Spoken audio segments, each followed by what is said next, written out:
Hello everyone, I am Meenu और आप मेरे साथ सुन रहे हैं अनडिजायरेबल मैरिज का एपिसोड नंबर 19। जैसे ही रिवा बाहर निकली, उसे देखते ही अरुणा जी उसे ताना देते हुए बोली, तो आ गई महारानी। आज कहाँ से आ रही है और अब कौन सा नया मुर्गा फंसा लिया तूने? तुम दोनों माँ बेटी ना एक दिन हमें बदनाम करके ही मानोगी। दोनों के दोनों ही बच्चलन हो एकदम। पता नहीं कब तक मेरे सीने पर मूंग दलती रहोगी। कहते हुए दांत पीसकर रिवा की ओर देखने लगी। वहीं उनकी इस बात का रिवा जवाब देती उससे पहले ही दर्श, जो कि गाड़ी से निकलकर उनकी बात सुन रहा था और बहुत ज्यादा गुस्से में आ चुका था, उन्हें देखते हुए जोर से बोला, मेरी बहन के बारे में ये उल्टी सीधी बकवास करना बंद करेंगे आप? और अब मेरी बहन यहाँ आप लोगों के साथ एक सेकंड भी नहीं रहेगी। ये सुन अरुणा जी और रिवा दोनों ने उसकी ओर हैरानी से देखा। तभी रिवा उसके पास आते हुए बोली, भाई आप इन सब पचड़ों में मत पड़िए। इनकी रोज की आदत है और प्लीज अभी के लिए चले जाइए, बहुत लेट हो रहा है। ये कहते हुए वो दर्श को जाने का इशारा करने लगी, पर दर्श जाने के मूड में नहीं था, क्योंकि उसने रिवा को दिल से अपनी बहन माना था और इन 2 दिनों में ही उसके दिल में रिवा के लिए अपनी बहन के तौर पर एक अलग सी जगह बन गई थी। इसलिए वो रिवा से बोला, नहीं, बहुत ज्यादा हो रहा है इनका रिवा। कितना सा होगी तुम? चलो मेरे साथ आंटी को लेकर। इनके यहाँ भी रेंट पे करती हो तो मेरे घर का रेंट भी पे कर देना। लेकिन इन जैसे जलील लोगों को झेलने की जरूरत नहीं है, क्योंकि तुम्हारा भाई है तुम्हारे साथ। भले ही तुमने अभी तक मुझे राखी नहीं बांधी, पर फर्ज मैं पहले अदा करना चाहूंगा और तुम भी नहीं रोक सकती मुझे ये करने से, समझी तुम? कहते हुए उसने हक के साथ रिवा के कंधों को पकड़ा और उससे आगे बोला, रही बात इनके रेंट की तो वो मैं अभी इन्हें दे देता हूँ।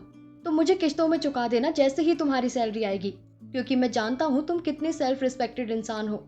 नहीं लोगी किसी से मदद, और मैं भी तुम्हारी सेल्फ रिस्पेक्ट को गिराना नहीं चाहता, क्योंकि वही है जो तुम्हें तुम बनाता है। इसलिए जल्दी जाओ आंटी और अपना सामान पैक करो, मैं इनके साथ निपटता हूँ तब तक। तुम्हें मेरी कसम। रिवा बस उसकी नजरों में देखती रही। उनमें उसे एक ऐसी सच्चाई नजर आई जो शायद उसने सिर्फ अपने पिता की आंखों में देखी थी, और ये देख उसकी आंखों में नमी आने लगी। लेकिन उसने खुद को रोकते हुए बस हाँ में सर हिलाया और अंदर की ओर चली गई। वहीं दर्श रिवा की मामी के पास आया और उन्हें देखते हुए अपने चेहरे पर एक घृणा के भाव के साथ बोला, इंसानियत और रिश्तों की कदर तो आप में एक पैसे की नहीं है। उसे छोड़िए और बताइए कितना रेंट देना है उसे आपको। तो अरुणा जी भी उसी तरह बोली, हाँ हाँ ले जाओ उसे, मेरे सर से बला टलेगी और मुझे 20,000 रुपए दे दो रेंट का। फिर मुझे इन दोनों माँ बेटी से कोई मतलब नहीं, चाहे ये मरे या जिए। और उनकी इस तरीके की बातें सुन दर्श का मन किया कि खींचकर उन्हें एक चांटा लगाए, लेकिन उम्र और औरत होने का लिहाज कर वो रुक गया। वहीं अंदर घर में रिवा जल्दी से किचन में काम करती हुई अपनी माँ के पास आई और उनके हाथ में पकड़े बर्तनों को नीचे रखवाते हुए बोली, माँ चलिए यहाँ से, अब हम यहाँ एक पल नहीं रुकेंगे। बहुत जी ली आपने ये जिंदगी, अब बस हो गया। और ये कहते हुए उनका हाथ पकड़ उन्हें किचन से बाहर लाई, पर रीमा जी उससे अपना हाथ छुड़वाते हुए बोली, पागल हो गई है क्या? कहाँ जाएंगे हम? अभी तेरी जॉब लगे 2 दिन नहीं हुए हैं, कम से कम 1 महीना तो इंतजार कर ले।